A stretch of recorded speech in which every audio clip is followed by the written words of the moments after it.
O ministro da Educação classifica como tragédia o desempenho do Brasil no Programa Internacional de Avaliação de Estudantes.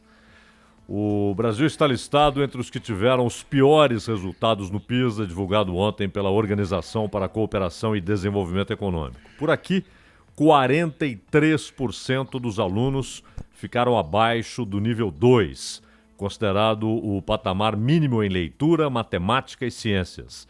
No ranking geral, o Brasil está na posição 57 em leitura, 70 em matemática e 66 em ciências. Para o ministro Abraham Weintraub, o PISA só confirma a falta de progressos pelo Brasil em 10 anos. Estamos com o mesmo desempenho estatisticamente desde 2009, não houve progresso. Estatisticamente estamos de lado, a despeito do aumento dos recursos que foram investidos, porque a técnica é ruim. O formato que estamos fazendo é ruim. Estávamos fazendo. Bom, o presidente do INEP, o Alexandre Lopes, acompanhou o Weintraub e disse que o Brasil vai melhorar por um motivo: não dá para ser pior. As políticas que foram adotadas nos últimos 20 anos não conseguiram, na ponta, na hora de fazer a avaliação do PISA, mostrar uma eficiência, mostrar resultados. Em leitura, a gente, desde 2000, continua bem abaixo da média da OCDE, assim como matemática e ciências. Matemática a gente tem até caído um pouquinho, mas entendo que, devido às margens de erro, a tendência é que a gente está andando de lado. O Brasil não está evoluindo. É difícil piorar porque a gente já está no final da tabela. O gerente da ONG Todos pela Educação diz que o Brasil tem muitas dificuldades para pôr de pé projetos eficientes para o setor.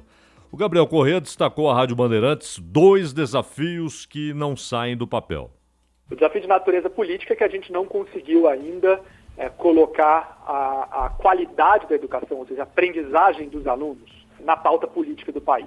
Ter realmente todos os governadores, o presidente da República, preocupados com esse tema, colocando a educação na pauta, priorizando, porque você precisa de bons gestores na educação, que tenham coragem de fazer as reformas que precisam ser feitas, enfrentar as resistências que eventualmente apareçam e focar em resultados, dar continuidade porque tem que dar e não deixar a educação como uma bandeira política. E aí tem um desafio técnico. Na educação a gente, assim como em diversas outras áreas, não tem uma resposta única, uma política única que vai resolver tudo. Mas o elemento central é a profissionalização da carreira do professor. Essa prova da OCDE é realizada a cada 3 anos por alunos de 15 anos de 79 países. Então não é o mundo inteiro não, são 79. A China está em primeiro lugar nas 3 competências do PISA, junto com Singapura. Aliás, a Ásia deu um banho. Você pega ali o ranking, Taiwan bem colocado, Hong Kong, que tem uma avaliação à parte da China, muito bem colocado. O Brasil fica atrás de países como Costa Rica, Chile e México, isso só na América Latina. Supera a Colômbia e o Peru em leitura e supera a Argentina em leitura e matemática. O que chega até a surpreender, né, Zaidan? Sempre se disse, né, que a Argentina tem uma boa qualidade de educação. É que a Argentina tem um nível altíssimo de alfabetização, isso já na primeira metade do século XX já tinha, mas a Argentina se degradou demais, né, Zé Paulo? Inclusive, vale ressaltar que o governo militar na Argentina, além de ter sido o mais sanguinário daquelas ditaduras da América do Sul, o governo militar argentino ele misturou essas atitudes criminosas com uma incompetência, né? E o próprio peronismo, né? O peronismo mergulhou a Argentina num ciclo de demagogia da qual não saiu até hoje. E vale agora, ressaltar... Zaidan, temos que fazer também uma observação. Sim. A respeito dos asiáticos, né? A gente tem um bom exemplo aí da capacidade que eles têm, principalmente para exatas, né? Nos vestibulares aqui, né, do Brasil. Inclusive no ITA, né? Mas é uma outra cultura, né, Zaidan? Sim. Mas o que chama a atenção, Zé Paulo, é que na China, a China era há 40 anos um país paupérrimo, não é? Que havia sofrido com a chamada Revolução Cultural do Mao Tse-tung, que mergulhou o país no obscurantismo. E em menos de 40 anos, ou em 40 anos, vamos pegar de 79 para cá, quando Deng Xiaoping de fato desencadeia aquela revolução tecnológica, econômica, na agricultura, na indústria, o salto que a China deu em educação é extraordinário. Agora, vale ressaltar que ontem eu vi que nos Estados Unidos eles chegam à conclusão de que o nível de ensino não evoluiu desde o ano 2000. há uma reclamação, claro, estão muito acima do nosso nível, mas eles reclamam que eles pararam. Por exemplo, na América, ou nas Américas, só o Canadá se destaca nesse levantamento. E vale ressaltar, às vezes parecem uns assuntos assim menores em relação a essa discussão tão ampla do PISA, mas, por exemplo, eu ouvi reclamações de mães que foram pedir na escola para que o filho repetisse o ano. Falei, escuta, ele não sabe. Vocês não podem aprová-lo, ele precisa aprender, ele está aqui para aprender, ele não está aqui para passar de ano. Ninguém vai para a escola para passar de ano, você vai para a escola para aprender. E disseram, não podemos reprovar.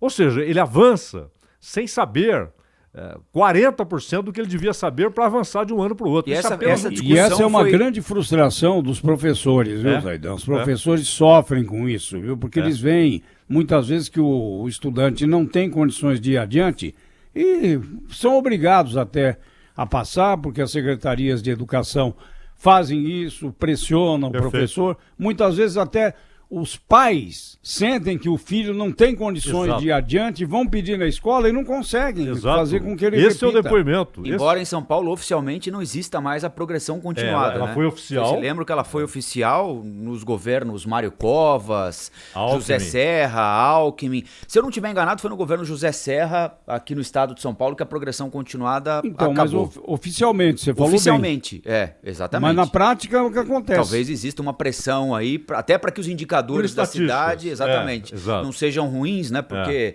na medida em que o Ministério da Educação, por exemplo, comece a ver lá que em determinado município há muita repetência, ele diminui o repasse de dinheiro. Você vê que há um problema e aprofunda o problema tirando o verbo. Aliás, a gente não conseguiu encontrar um modelo ainda, né, Zaidan? Muita coisa já foi tentada, mas nada foi definitivo para melhorar minimamente a capacidade de compreensão das nossas crianças e jovens. Aliás, esse dado é revelador tanto do mau funcionamento da escola pública, e a gente, é claro, fala muito aqui do funcionamento da escola pública, e ele tem de receber mais a nossa atenção, mas nas escolas privadas brasileiras, o resultado também é ruim. Sim. As nossas melhores escolas privadas têm resultados piores do que as piores escolas desses países desenvolvidos. Exato. Essa é uma outra questão que a gente tem de avaliar também, o que é que está acontecendo de errado nas nossas escolas particulares, que custam os olhos da cara aqui no Brasil e ensinam pior do que as piores escolas dos países mais desenvolvidos. E uma pena, viu, Rafael, que a gente não tem aqui o Salomão Esper, né?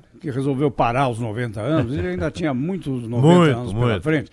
Mas ele sempre dizia isso, né? A qualidade do ensino público nos anos em que ele estudou, anos 40, 50, até os anos 60. Então, Zé... Mas aí o estudo público era limitado. Então nós tivemos aí uma massificação. Isso também fez cair a qualidade. Né? Mas muito menos dinheiro também, né? De uma desvalorização da carreira do docente, né? A gente constata isso hoje, né? O professor hoje, não estou falando só de uma forma salarial, mas estou falando a desvalorização da carreira do professor em todos os sentidos. Você conhece muitos professores, é claro, todos aqui conhecem.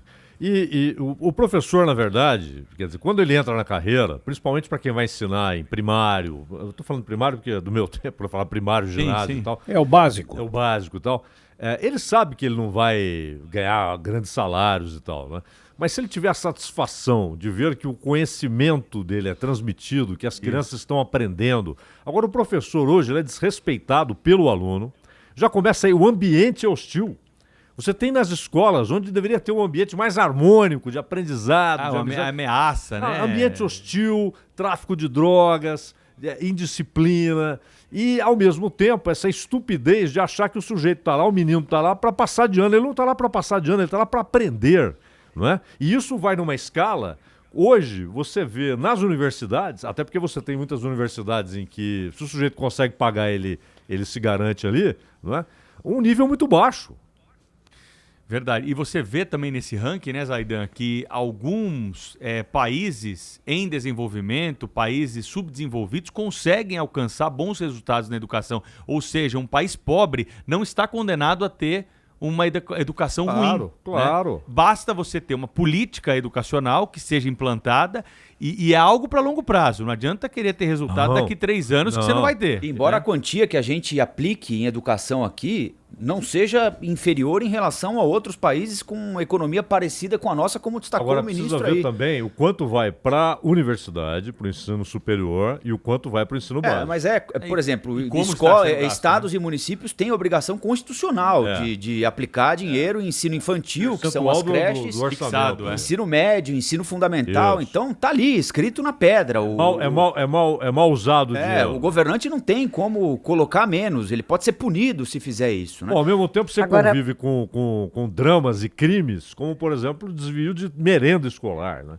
Quer dizer, o problema é gigantesco. Falta de professor também, o que acontece é uma consequência também. O absenteísmo aqui em São Paulo já chegou a 30%. Muita coisa. 30%. Então o aluno vai para a escola e também não tem professor. Esse é um outro aspecto, um outro lado dessa história. Você vai à aula e não tem professor, o que também, por um outro lado, é um desestímulo à criança, ao jovem, porque o sujeito vai para a escola, não tem aula, não tem o que fazer. E nós temos aí bons exemplos, né? O professor Saide Jorge Moraes, que é aqui de Taboão da Serra, chama atenção para a experiência da Secretaria de Educação taboanense, né? Que, segundo o Ministério da Educação, obteve 6,8 pontos no Índice de Desenvolvimento da Educação Básica, o IDEB, 2017, e ultrapassou tanto a meta projetada, que era de 6 pontos, quanto a projeção esperada para 2021, que era de 6,5, deu 6,8, 6,8.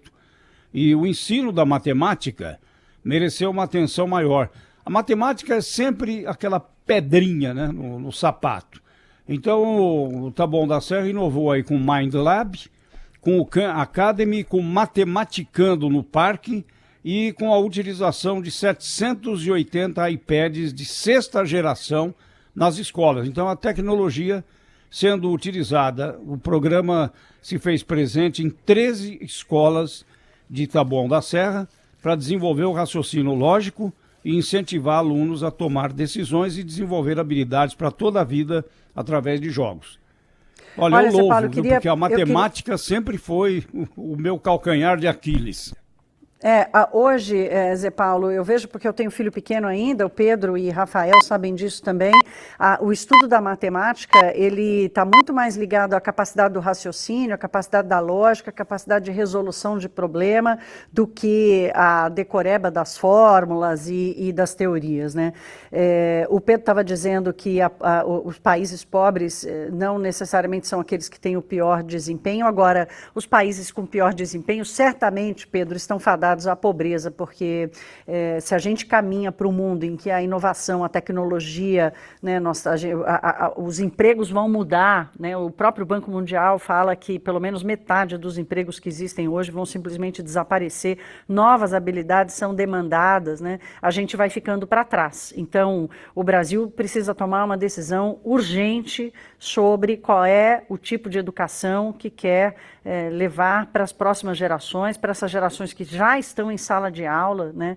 Com esse dinheiro que está aí, se a gente já gasta muito, se a gente já gasta comparado a muitos países da OCDE, que já são países desenvolvidos, a gente está fazendo alguma coisa errada. Tem uma coisa muito errada na gestão da educação no Brasil para a gente ter o resultado que o PISA nos traz. Então, temos o desafio da inovação, da tecnologia, temos o desafio do desenvolvimento das novas habilidades, para esse novo mercado de trabalho que vem aí, a automação, a robotização, quer dizer, apesar do Brasil ainda estar atrasado nesse processo, que já evoluiu bastante em economias emergentes, por exemplo, nas desenvolvidas nem se fala, para a gente não ficar fadada à pobreza, Pedro, porque a falta da educação vai nos levar para lá. Eu estava acabando de dizer aqui da precariedade do mercado de trabalho, a produtividade do trabalhador brasileiro está completamente estagnada nos últimos 25, 30 anos.